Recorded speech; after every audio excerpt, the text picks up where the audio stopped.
everybody thinks that what applies to a 9mm, a 9x19 or the 9mm Luger, as the 9mm is known, for ammo choices would also apply to the 380 auto. That's not the case. There's not enough bullet weight with the 380 auto and not enough velocity to use expanding bullets and expect them to be lethal on people. Hi folks, Tim Sundles here, and my beautiful wife Kim is filming on her iPhone. I want to talk about a cartridge that is important in today's world of self-defense guns and cartridges, and that's the 380 Auto and the 380 Auto Plus P, which there is no SAMI spec on the 380 Auto Plus P. So please understand that at my age, there were no micro 380s. Which is 67 years old, folks. Yeah. He's elderly. When I started shooting, there were no micro guns. The smallest thing you could find was a Walther PPK. And, I think the 380 Auto saw life in the very early 1900s, like 1910, something like that, maybe 1908 or 1912. It's not quite as old as the 9mm is. And so the Walther PPK was a small gun in the day.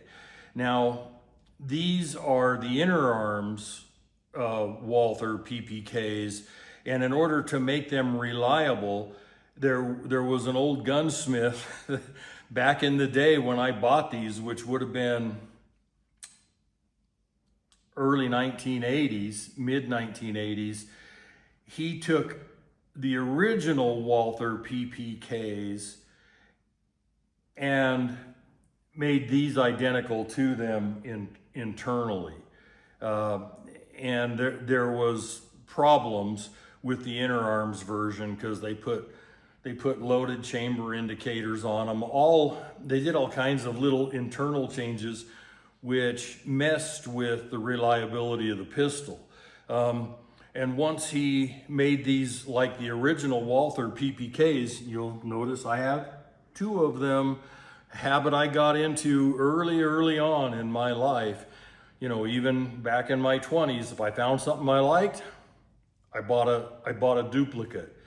Well, nowadays, there's much smaller 380 autos than the Walther PPKs. And you could get the PPKs also in 32 ACP also, back in the day. You probably still can. Anywhere you look on this table where you see magazines, it's because those guns were loaded, so I unloaded them for this video. The 380 Auto, if the ammo is right, is a worthwhile cartridge. So let's look at the 380 Auto along with the other true 9mm cartridges. There's the 380 Auto right there.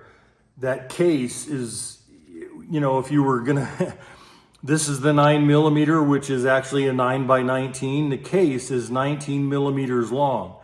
380 Auto, the case is just a little over 17 millimeters long. Then you get into the 38 Super, which is a true straight wall 9mm.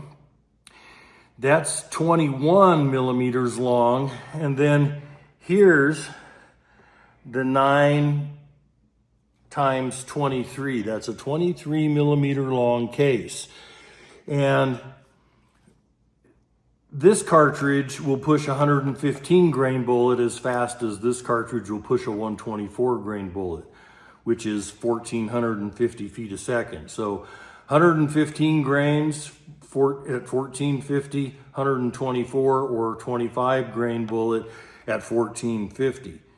The 9mm will push 115 grain bullet at 1150, and if we go plus P, it'll push a 115 grain bullet at around 1350. So if we go plus P, you get 115 at 1350, 115 grain bullet at 1450, or 124 grain bullet at 1450. The lowly 380 auto will push a 95 grain bullet at just under 1,000 feet a second, unless you get away from Sammy and go plus P. Yeah, you can get 1,100 feet a second, or maybe even a little faster. So that's what we're dealing with. Now, everybody thinks that what applies to a 9mm, a 9x19 or the 9mm Luger, as the 9mm is known, for ammo choices would also apply to the 380 auto. That's not the case. There's not enough bullet weight with the 380 auto and not enough velocity to use expanding bullets and expect them to be lethal on people. When you expand a bullet, here's an example right here. Here's a 380 auto, with a 90 grain hollow point bullet. And if you can look at the top of that, this is a no-no. We load it because people want them, but when you expand that bullet, you get about 9 inches of penetration. And to be a reliable stopper on humans, you probably want 14 inches of penetration. So here's what we have done. This is a 100 grain hard cast with a flat nose. We have standard pressure and plus P. This is a 95 grain bullet with full metal jacket with a flat nose. And I think standard pressure's running just under 1,000 feet a second. And I think plus P's running just over 1,100 feet a second. This is what you want to use in the 380 to be lethal on humans, because they will penetrate well over 14 inches, well over. I mean, if you shoot these into ballistic, 10% ballistic gel, depending on if you're using a clothing barrier on the front of the gel block or not, and what kind of clothing barrier you're using, you're gonna see 30 inches of penetration with these full metal jacket flat nose or hard cast flat nose bullets. And you won't see a whole lot more with the plus P than you will with the standard pressure. You might see a couple inches more penetration in 10% ballistic gelatin. So do not use, if you're carrying a 380 auto for defense against people, do not use expanding ammunition. That the same thing applies to the 32 ACP, same thing applies to the 25 ACP. When you get into the more diminutive cartridges, what applies to like a 9mm with 115 grain bullets moving at 1150, or the plus P version moving at 1,300 feet a second, that works with expanding ammo. The bullet is heavier, the bullet's moving faster. But as you scale down to the 380 auto, don't use expanding ammo, please. I mean, we make all kinds of it. People want it because they think, well, okay, if it works in a 9mm expanding ammo, then it'll work in the 380 auto. You don't have enough bullet weight and you don't have enough velocity in the 380 auto. Use flat nose, full metal jacket, or flat nose hard cast. And let me tell you a quick story about this plus P hard cast. I got a phone call from a guy back in the days when I answered my phone, it was either his son or his grandson was serving in Iraq, and they were clearing houses, and he got separated from the rest of his crew and he ended up in a gunfight in a house alone, and they were being shot at from different directions. There was all kinds of problems, and he found himself on his own, which ended up happening sometimes over there, clearing streets, clearing houses. And him and his Iraqi combatant both ran out of ammo and ended in a hand-to-hand fight. And believe it or not, our Marine was losing the fight, and he was getting his face bashed in with the butt of the enemy's AK-47. And he had broken the rules. Our Marine had broken the rules, and in his cargo pant pocket had one of these little Kel-Tec, what are these things? PA3Ts or whatever they call them. This is what he had. He had it loaded with the plus P version of our hard cast 100 grain load. He got it out of his pocket and he fired upward. The Iraqi combatant was standing over him, and he fired upward and hit him right above the hip. And it actually broke the guy's hip. He hit him in the hip, broke his hip. The bullet transversed the guy's body and stopped in his shoulder blade. It actually pierced the shoulder blade, stopped in the shoulder blade, killed him on the spot. Saved our Marine's life. Okay, so that's the kind of penetration you want from a bullet you're gonna stake your life on by shooting an antagonist, a human antagonist. 9 inches of penetration probably wouldn't have done much good. Especially hitting the guy in the hip, it may not have ever even made it through his hip bones. So, this is the kind of ammo when you get into diminutive cartridges you want. You want penetrating ammo. Expanding ammo is always better if you can get penetration. But if you can't get ample penetration, which, the FBI says is, 14 inches. If you can't get ample penetration with expanding ammo, don't use expanding ammo. And you won't in the 380 auto. You won't in the 32 ACP. You won't in the 25 ACP. So let's go back to these cartridges.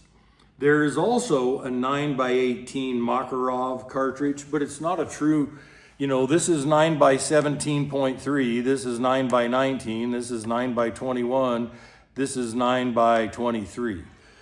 You're not, and when I say 9x21, the 38 Super is like 9x21 and a half or something, but close enough. The 9x18 Makarov is not a 9mm. It's like a 9mm is 0.355 inches in bullet diameter, and the Makarov, I believe, is 0.361 inches or 0.362 inches. So it's like a 9.3 or a 9.2 or a 9.1 millimeter in bullet diameter. It's not a 9mm, so I didn't include it. I didn't include the 357 SIG, which is also a 9mm, because it's not a straight-walled case. It's a bottleneck cartridge. It's a whole different design. Here are our nostalgic, long time, well, this one's not that long, but the first three here, those are our long time, straight-walled 9mm cartridges. The 9x23 is probably a 1990s creation. People shooting IPSC wanting to make major with a 9mm, they just lengthened the case. And it has the same ballistics as the 357 SIG. I mean, it's nasty. Let's talk about the guns real quick. We talked about the Walther PPKs, and the inner arms version were known for not being reliable. If you copy the exact parts from the original Walther PPK made in Germany, you can make them reliable. These are ultra reliable guns. These are the little Car. What does Car call them? The P380s. You'll notice I have 3 of them. I can't find anything wrong with these little car P380s. They're accurate, they're reliable, and not all cars are that reliable. They're finicky about their ammo choices. I just shoot the 95 grain plus P load in all 3 of these, or the 95 grain full metal jacket standard pressure. Either one, I'm happy with the performance for a 380. They're full metal jacket flat noses. Here was one of the first micro 380s. And this is the Colt Mustang. These are pocket lights. I have 2 of them again. When you get these dialed in, you get them broken in, properly lubed. They're quite reliable. They're a good little pistol. You know, they're kind of like a semi 1911 style pistol. And they don't weigh much. I think these things are like 15 or 16 ounces. They don't weigh much at all. Same with the car. I think the car is about 14 or 15 ounces. This is a very interesting pistol. This thing's 10 or 9.5 ounces. This is the Smith & Wesson Bodyguard 2.0. The original Bodyguard had some issues. This thing doesn't. It holds 10 in the magazine. It's a 380 worth owning. In fact, the magazine's empty. I was just shooting it. It's accurate. I'm not shooting plus P ammo. I'm shooting the 95 grain full metal jacket flat nose standard pressure out of it. It's accurate. It's reliable. If you're going to carry a little pocket 380, this one is worth carrying. I mean, it's very slim. But you have to ask yourself, why carry a little 380 when I can carry a SIG P365 that holds the same amount of ammo, actually 1 round more, and is only slightly bigger. I mean, only slightly. And there are smaller pistols than the SIG P365. The SIG gives you the advantage of a light rail. This guy doesn't have a light rail. The SIG pistol's probably 17 or 18 ounces. This thing's 10. I mean, this is a usable 380 if you want a really light, small 380. Now here's another super light, small 380. It's that Kel-Tec P3AT, they give some really weird model numbers.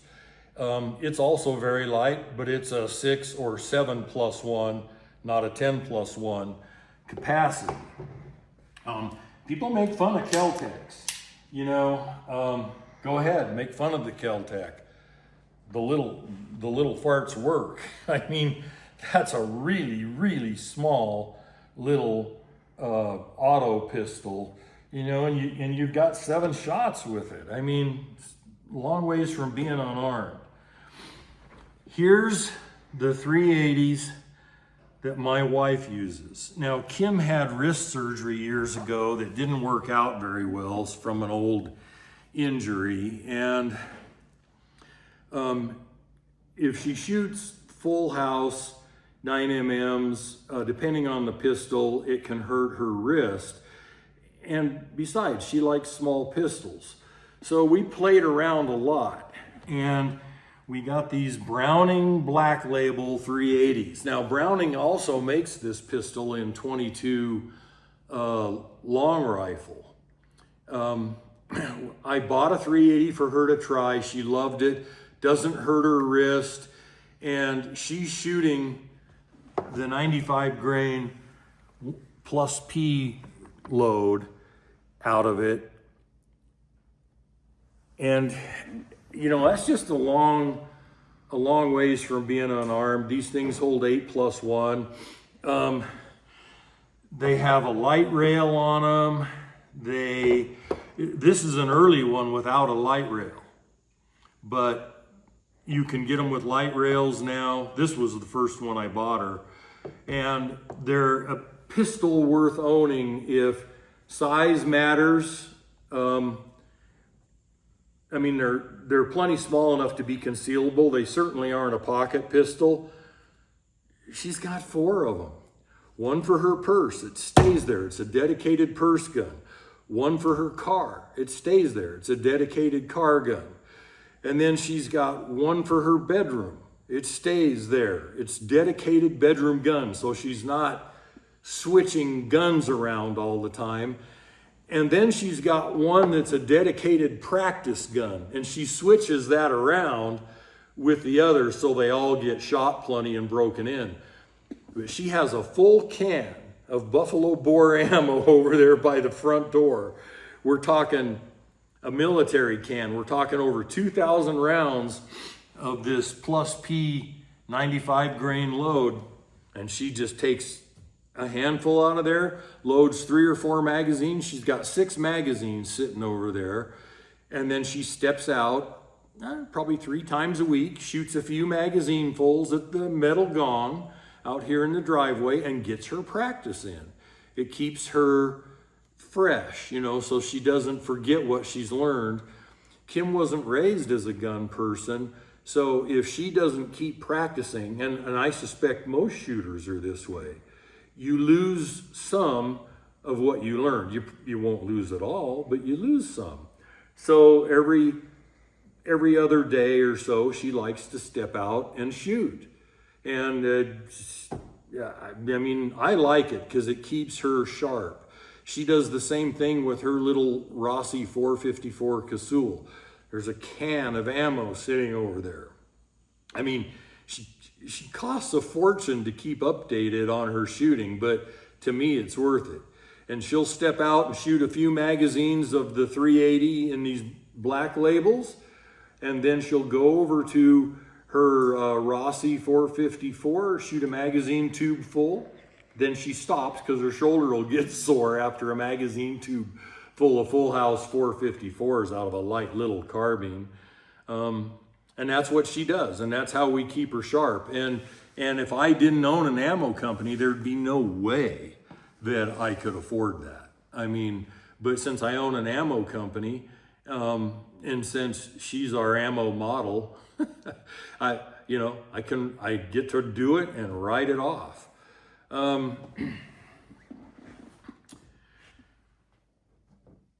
This is a highly useful 380 auto. I have 2, one in hard chrome here. It's probably nickel, actually brushed nickel.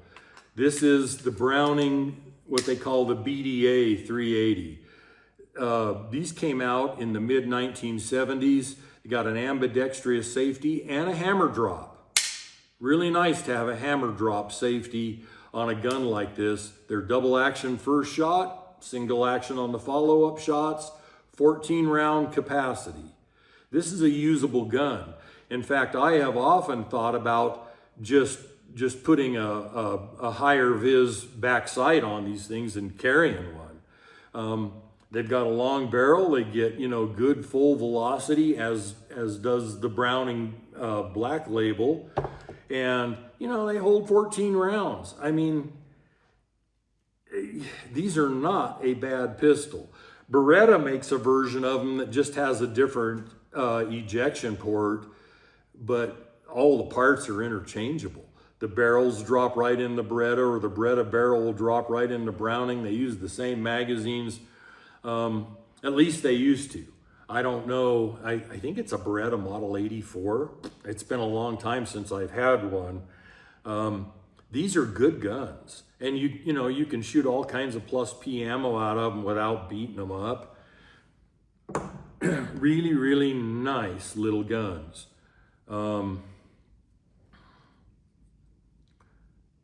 Really like them.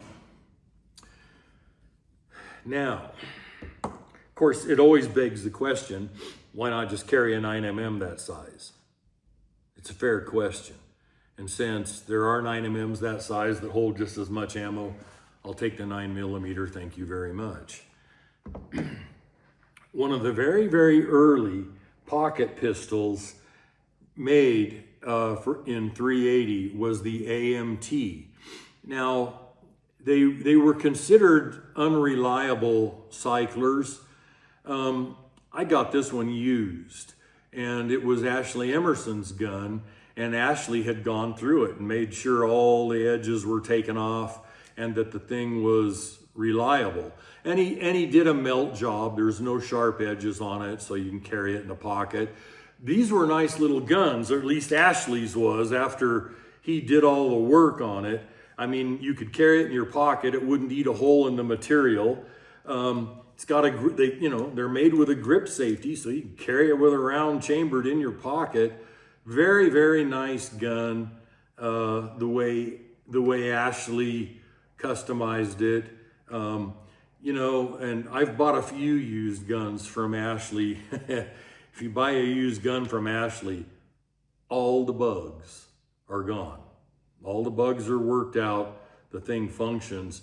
And all that bluing wear on there is just from either Ashley or me carrying it in our pants pockets. And I think this was the earliest micro, pocket 380. And they made these in 22 long rifle as well as in 380. But they just had a reputation of not being reliable. They had all kinds of rough parts in them. Well, a good gunsmith like Ashley went through it, cleaned it all up inside, and voila. Very, very nice little pistol. And I've just kept it as a memento because Ashley did all that work on it, and Ashley's a dear friend of mine. That wraps up our 380 auto. Folks, God bless, and we will see you on the next video. I just have to say, babe, all the Karens are going to ask why you have such stains all over your shirt. Stains on my shirt? Do I have stains on my shirt? Where? Sweat. Oh, yeah.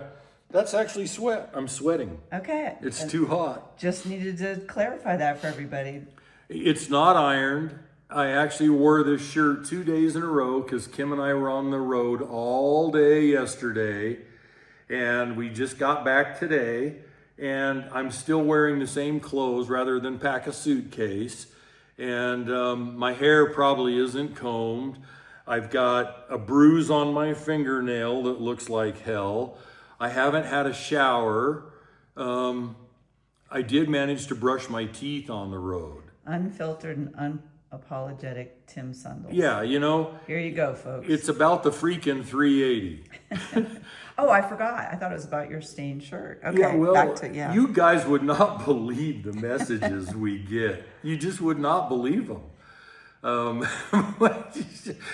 We can do it's not an expose, but we can talk about 380s, the virtues of the cartridge, all this, and people will send messages and go, you had a booger in your nose. Yeah, your socks don't match.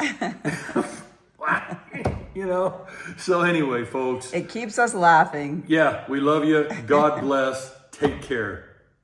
All right, folks. I'm going to just shoot this little Smith & Wesson 380 Auto Bodyguard 2.0. It's a 10 round, 10+1 pistol. I've got 8 in it. 7 or 8. I just loaded it. And I'm going to do this at normal ranges that you would shoot a 380 auto in self-defense at, which is going to be under 5 yards. And I'm probably 7 or 8 yards from the gong.